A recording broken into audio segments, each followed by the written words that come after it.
کسی ملک کا ایک بادشاہ جو سیر و شکار کا بہت شوقین تھا، اس نے ایک دن اپنے وزیر سلطنت کو سامان شکار تیار کرنے کا حکم دیا۔ چنانچہ وزیر نے بعد تیاری سامان بادشاہ کو اطلاع دی اور وہ دوسرے روز علیہ الصبح مع وزیر اور دیگر شکاری عملہ کے ساتھ شکار کھیلنے کی غرض سے شکار گاہ کی طرف روانہ ہو گیا۔ اس مرتبہ بادشاہ کی بیٹی یعنی شہزادی بھی اپنی سہیلی وزیر زادی کے ساتھ ضد کر کے اپنے باپ کے ہمراہ ہوئی۔ کافی طویل مسافت طے کرنے کے بعد جب یہ شکاری قافلہ ایک سرسبز و شاداب جنگل میں پہنچا تو سفر سے آرام کرنے کے لیے حکم شاہی کے مطابق اس جگہ خیمے نصب کیے گئے۔ باورچیوں کا عملہ کھانا پکانے کے انتظام میں مصروف ہوا اور کچھ لوگ سفر کی تھکن کی وجہ سے خیموں کے باہر ہی لیٹ گئے۔ اتنے میں خلاف امید اس زور و شور کے ساتھ آندھی چلی کہ اس نے بڑے بڑے تناور درختوں کو زمین سے اکھاڑ کر پھینک دیا۔ گرد و غبار کی وجہ سے پاس تک کی چیز دکھائی نہیں دے رہی تھی۔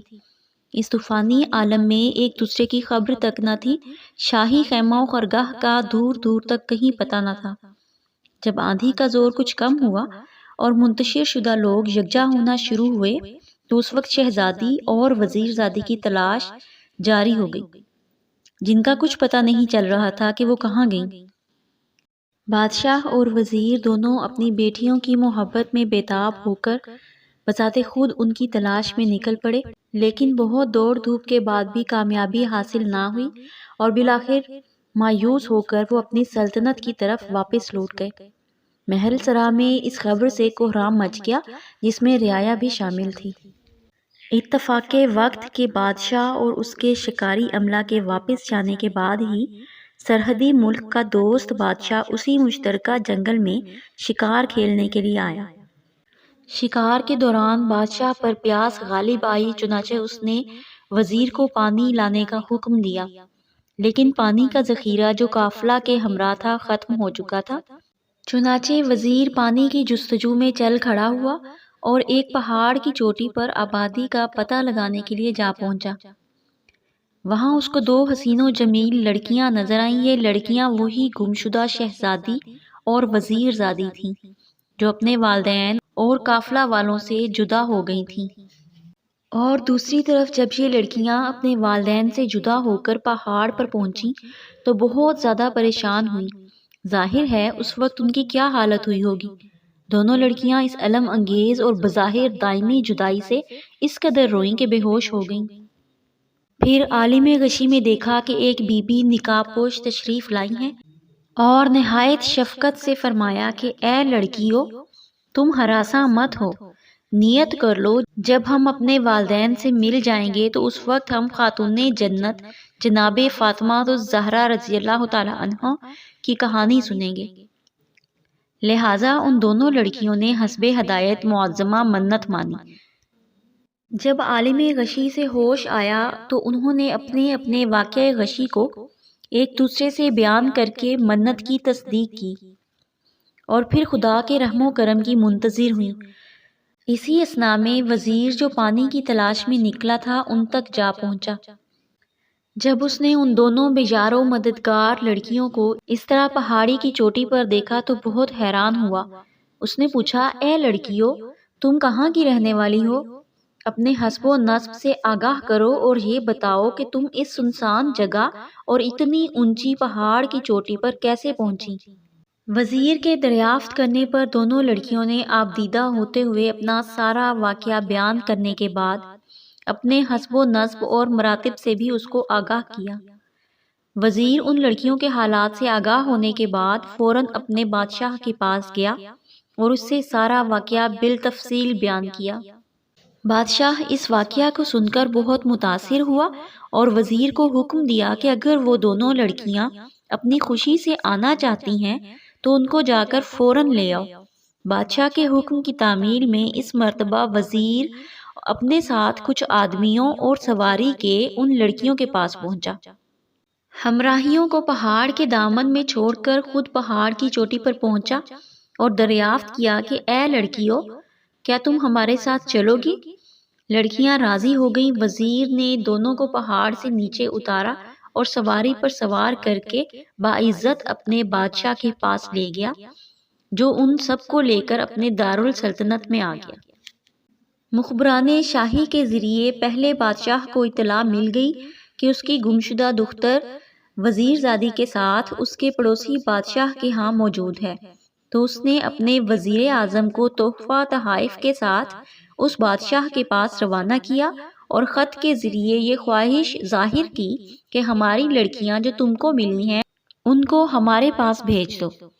جب یہ خط اس بادشاہ کو ملا تو اس نے جواباً تحریر کیا کہ آپ کی بچیاں یہاں بخیر و عافیت ہیں اور میرے پاس آپ کی امانت ہے، لیکن میری خواہش ہے کہ آپ شہزادی کی شادی میرے بیٹے اور وزیر زادی کی شادی میرے وزیر اعظم کے بیٹے سے کر کے مجھے شکریہ کا موقع دیتے ہوئے اپنی محبت میں اضافہ کریں گے۔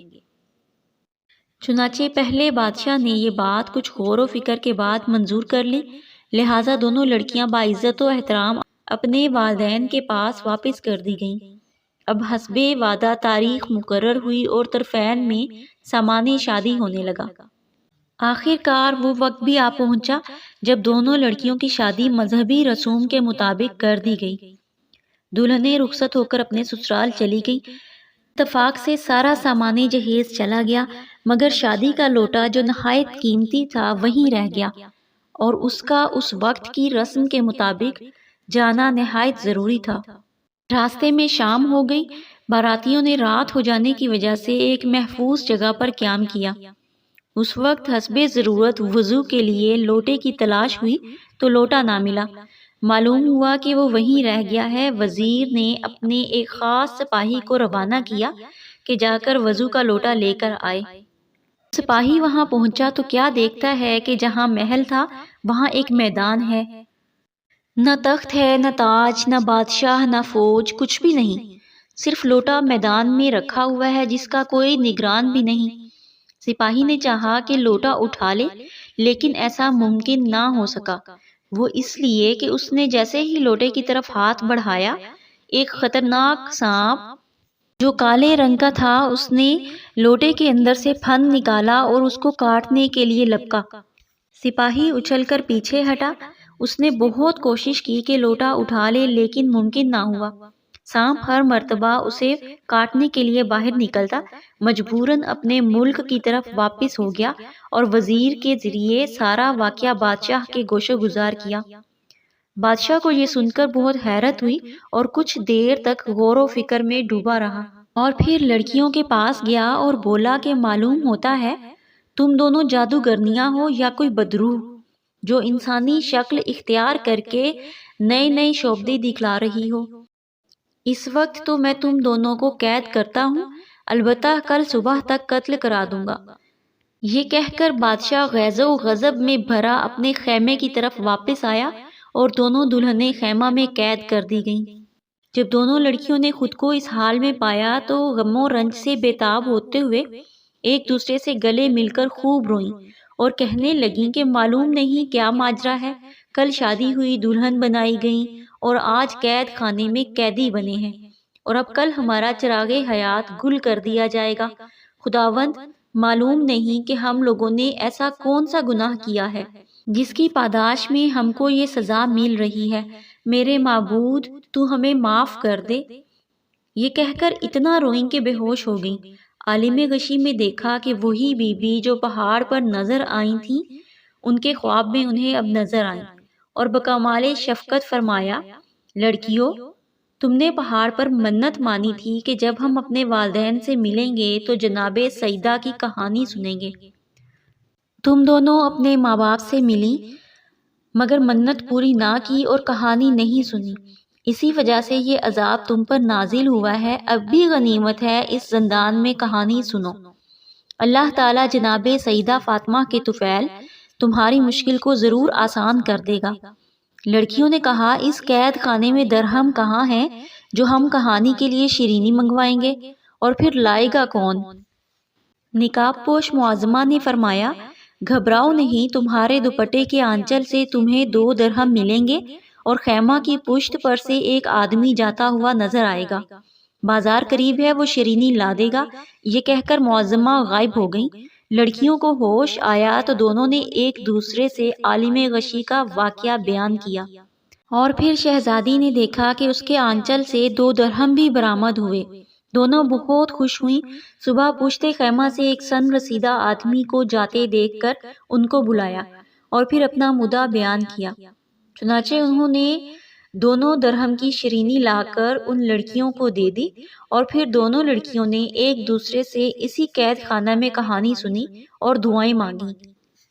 چنانچہ یہ لڑکیاں بادشاہ کے سامنے پیش کی گئیں۔ انہوں نے بادشاہ سے مؤدبانہ عرض کیا کہ اس مرتبہ آپ پھر اپنے کسی آدمی کو ہمارے ہاں بھیج کر وہاں کے حالات دریافت کرا لیجئے۔ اگر اب بھی وہی حالات ہیں تو بے شک ہم کو قتل کرا دیجئے۔ بادشاہ نے لڑکیوں کی یہ بات منظور کر لی اور اسی سپاہی کو جو نہایت سچا تھا لڑکیوں کے باپ کے ہاں بھیجا کہ جا کر دریافت حال کرے۔ سپاہی نے وہاں جا کر دیکھا کہ شاہی محل اور تاج و تخت سب بدستور موجود ہے، اور وہ بے حد حیرت زدہ ہوا اور سارا واقعہ آ کر اس نے اپنے بادشاہ سے کہہ سنایا۔ بادشاہ اسی وقت لڑکیوں کے پاس گیا اور پوچھا کہ یہ کیا ماجرا ہے؟ میں بہت زیادہ حیرت میں پڑ گیا ہوں، چاہتا ہوں کہ تم لوگ میرے اس تعجب کو دور کرو۔ لہٰذا دونوں لڑکیوں نے اپنی تمام تر حقیقت، پہاڑ پر پہنچنے، اپنے بے ہوش ہونے، جناب سیدہ کی کہانی سننے کی منت ماننے اور اپنے ماں باپ سے ملنے پر منت کو فراموش کر دینے اور اسے پورا نہ کرنے کی ساری داستان مفصل بادشاہ کو سنا دی، اور پھر کہا کہ اب جب کہ ہم نے وہ کہانی سن لی ہے تو وہ عطاب الہی جو ہم پر نازل ہوا تھا اب ختم ہو گیا ہے اور ہم مطمئن ہو گئے ہیں۔ چنانچہ بادشاہ نے یقین کر لیا اور اسی وقت لڑکیوں کو رہا کر کے ان کو عزت و احترام کے ساتھ بحال کرتے ہوئے ہنسی خوشی اپنے وطن کی راہ لی۔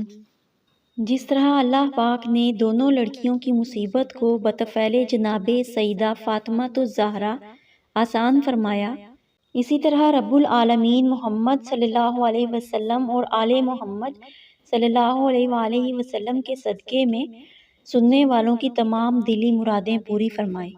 آمین ثم آمین۔